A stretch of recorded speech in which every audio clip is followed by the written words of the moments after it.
watcher, a guard. But the way to master it is to master the daily watch. If you don't master the daily watch, you can't master the seasonal watch. Because the daily watch is easier to discern. There are 8 gates of time every day. I don't have time to break it, but I'll mention it. 6 a.m. in the morning is the hour of communion. Early in the morning, Mark 1:35, he went to a secret place. There he prayed. 6 a.m. But many people will never know God because they never commune with him. It's when he's in the market that he's trying to read 2 verses of the Bible. And he knows his mind is not there. 9 a.m. is the hour of transformation. And at the 3rd hour, Jesus was crucified. So you want to deal with flesh, that's the hour. That's why the greatest activity of the day is between 9 and 12. They know that's when the greatest strength of man is at work. 12 is the hour of evangelism and intercession for nations. At the 6th hour, Peter went to the top to pray. And then a vase was descended from heaven. He said, arise, kill and eat. That was when the door opened to the Gentile. At the 6th hour, he was at the well. And he saw the Samaritan woman. And he ministered to her. And she was saved. At the 9th hour, 3 p.m. is the hour of mercy. That's when oblations rise to heaven. It's also called the hour of prayer. At the 12th hour in the evening is the hour of communion again. That's when they gather together for supper. See, many people don't know the significance of time. So their life is not guarded. And because they are not conscious of the daily watch, they cannot keep the seasonal watch. The way a kingdom is preserved is by the watches. So the sentry officer, he stands on top of the house, of the kingdom, the gate of the kingdom, so that he can see far. Foresight is a function of the watches. That's when a man can tell the rhythm of his destiny. And he knows that in 3 years' time, God wants to do something. And because I have seen it, this is what I need to do now to be qualified in 3 years. He is a watcher. Because if you don't keep the watch, you can't discern the enemy far.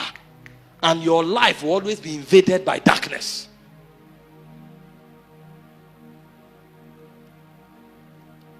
We know these things. That's why we prosper. The Bible said 3 times every day, Daniel prayed facing Jerusalem. Daniel prayed in the morning to deal with his flesh. That's why he could not be corrupt. Daniel prayed by 12 to intercede for Israel. That's why Israel will be saved. And Daniel prayed in the evening at the hour of oblation. That's why he's powerful. Did you not read about Elijah? He said at the hour of the evening sacrifice, he began to erect the altar. That time fire can come down from heaven. Because at the hour of mercy, you can move the hand of God. Men don't know, so they don't keep the watch. 12 midnight is the hour of warfare. It's the hour of government. Everything that challenges your destiny, that's when you stand up to fight. But many never fight. That's why they don't win. He said Paul and Silas at midnight, they prayed and they sang. And the angel of the Lord came down. And the foundation of the gate were altered. And the gates opened on their own accord. They knew. Why did they not pray by 9? Why did they not pray by 10? They knew the hour of warfare. At that time, warring angels are let loose. The angels you partner with in the morning, they teach you the ways of God. The angels you partner with by 12 midnight, they come to fight. So if you know, you will have results. It's about watching. It's a mystery of power. When the gates open, the guard wanted to kill himself. He said, no, don't hurt yourself. We are still here. That was when the guard knew that these are not men. They are gods. They now say, what should I do to be saved? That's how men change their world. You know what to do at the right time. And you're always a champion. But many times when they should make the decision of their destiny, many persons, when they should make the decision of their destiny, that's when they sleep. So the devil doesn't need to bother himself with them. They will always be asleep at the right time. And he said, if you a little sleep, a little folding of hand, your enemy shall come like a thief at night. So their destiny is robbed from them. But he said, awake, thou that sleepeth, and Christ will give you light. If you don't wake up, you will not have light. Arise, shine, thy light is come. If you don't arise, you will not shine. It's a mystery of watches. Can you discern the times? Can you discern the moments? Sometimes, some people are in a service. They are dancing and playing until when the hour of impartation comes. That's when they throw out of the church. And they come to church for 10 years, but they never see anything in their life. They are in church. When God wants to move, that's when they go out to drink water. So the demon of distraction is enough for their destiny. River flow. Let eternal river flow in your church once again. Let eternity be seen. If you know what you carry, you will apologize to your generation. Most of the things we are calling on high quarters to answer, some of the answers are with men. The Bible said the people had not eaten for 3 days. And Jesus said, where are we going to get food for these people? They said even a year's wages will not be enough. But there was a little boy that had fish and bread. The answer of the people was with a small boy. You don't need a governor to answer it. A little boy had the answer. If you know the answer you are pregnant with for this generation and you have not risen, you will apologize to your generation. Who told you? The answer will come from United Nations. Like my prophet friend will say, who told you the governor has the answer? Sometimes the answer is with David at the back of the desert. And when he shows up, he can't even wear the armor of Saul.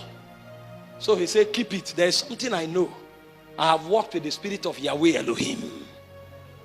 So he has respect unto the covenant. Have you seen the men that shook their world? They don't look like it, but their secrets they know.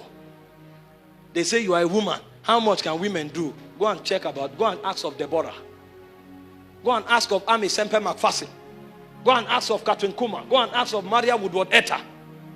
And then you will discover that gender is not a factor. He said he made them male and female. Who did he make male and female? Man. God made man in his image. Male and female, he created them both. So male and female is man.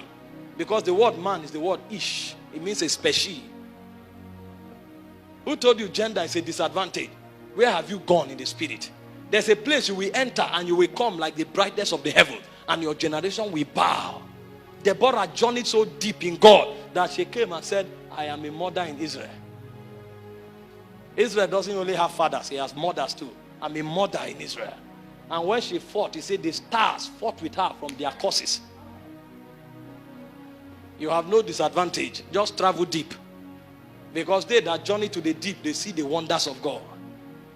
In your church, once again, let eternity be seen.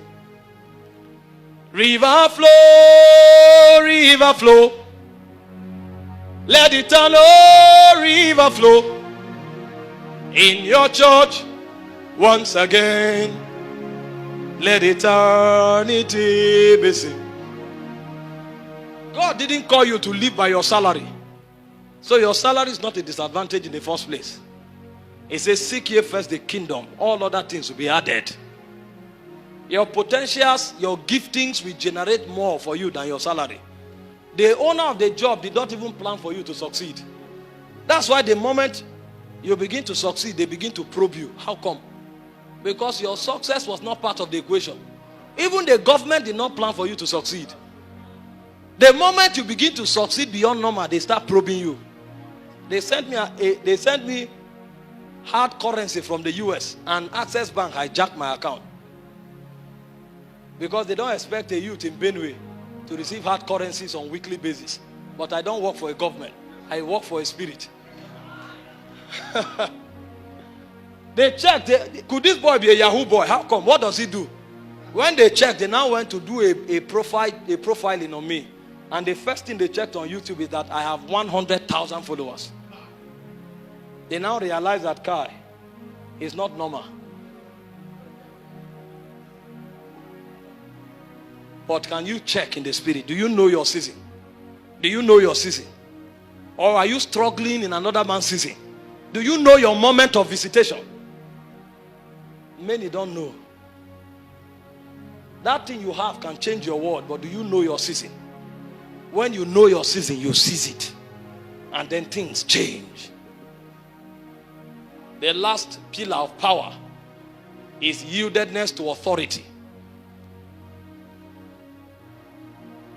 In Matthew chapter 8 verse 9, the centurion said to Jesus, I am a man under authority. I have many soldiers under me. I say to one, go, he goes. I say to another, come, he comes. I know you are a man under authority. You are doing what you are doing because you have authority. And Jesus said, this commandment have I received from my Father. I have the power to lay down my life and to take it. So everything he did was a commandment from his Father. He said, the works that I do, it is my Father that is in me that doeth the works.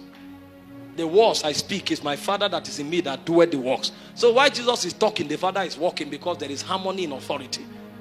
You can't be rebellious and rule, because the desolate places are for the sons of rebellion.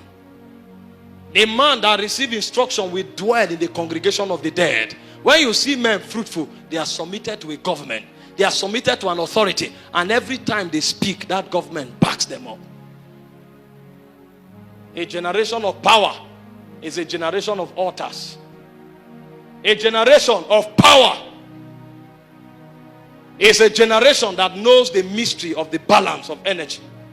A generation of power is a generation that discerns their moments. And a generation of power is a generation that have respect for authorities. This is how we rule. You want to enter into power, it's time to pray. Rise up and pray. Let it